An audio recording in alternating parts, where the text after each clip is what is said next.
Hello everyone, welcome to Nayak Academy. In my previous session, I have given brief introduction on chapter number system. Please watch the video using link provided in the description.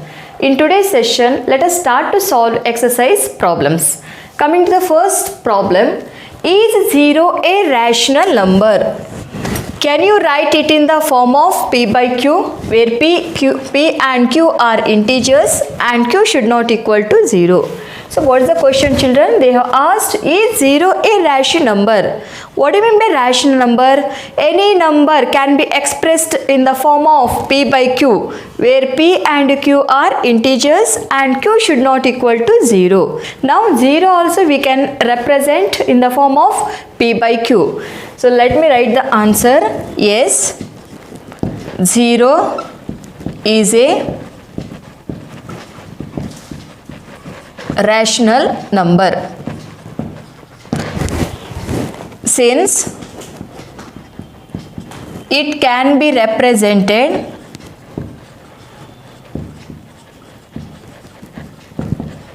as in the form of P by Q. So let me write it as 0 by 1, 0 by minus 1, 0 by 4, 0 by minus 6 and so on.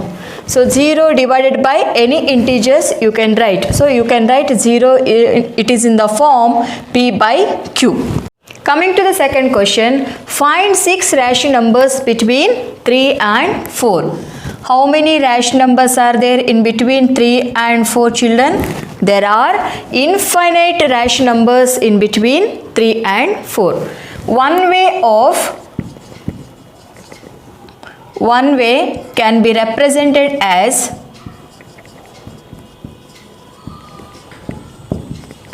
how many rational numbers you have to find, children? 6.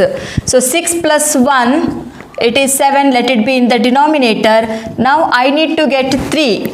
So in between 3 and 4 you have to find the rational numbers. Now what number I should write in the numerator, children? 7 3s are 21. Again same, write in the denominator 7. Now in between 3 and 4 you write here 4. 7 4s are 28. So one way it can be represented as 3 you can write it as 21 by 7 and 4 you can write it as 28 by 7 respectively. Therefore 6 rational numbers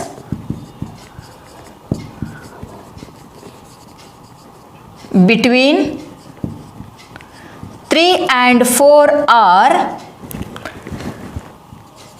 3 equal to 21 by 7, 22 by 7, 23 by 7, 24 by 7, 25 by 7, 26 by 7, 27 by 7.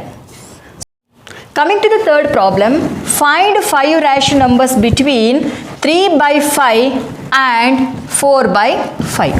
How to find 5 rational numbers between 3 by 5 and 4 by 5, children? So what we need to do?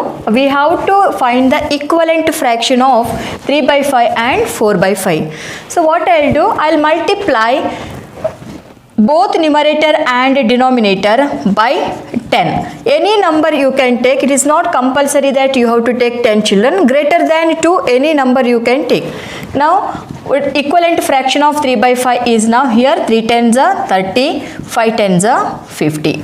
Similarly, you find the equivalent fraction of 4 by 5. Same number I'll multiply both numerator and denominator by 10. I'll get 4 tens are 40 and 5 tens denominator 5 tens are, it is 50. Therefore 5 rational numbers between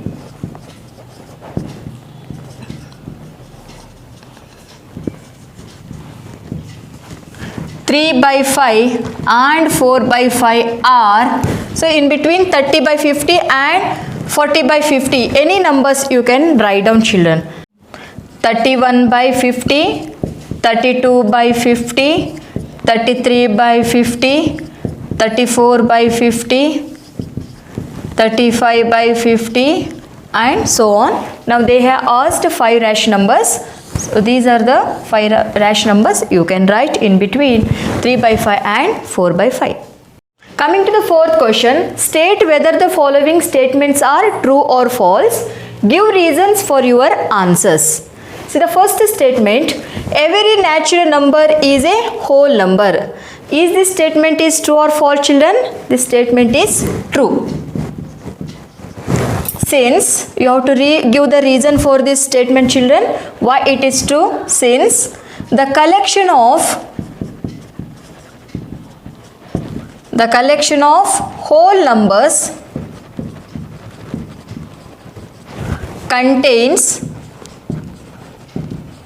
containing all natural numbers.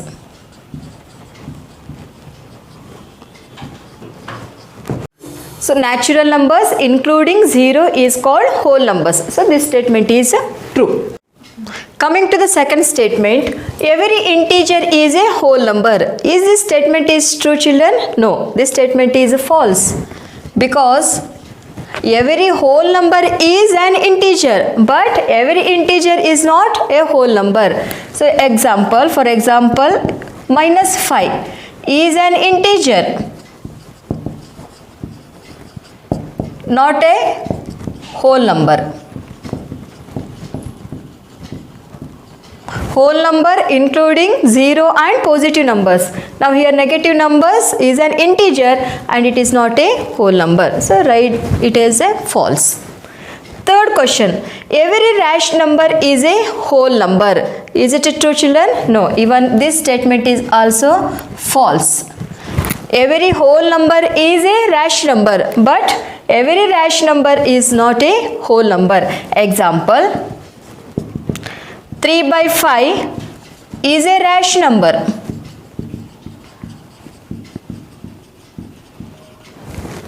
Not a whole number.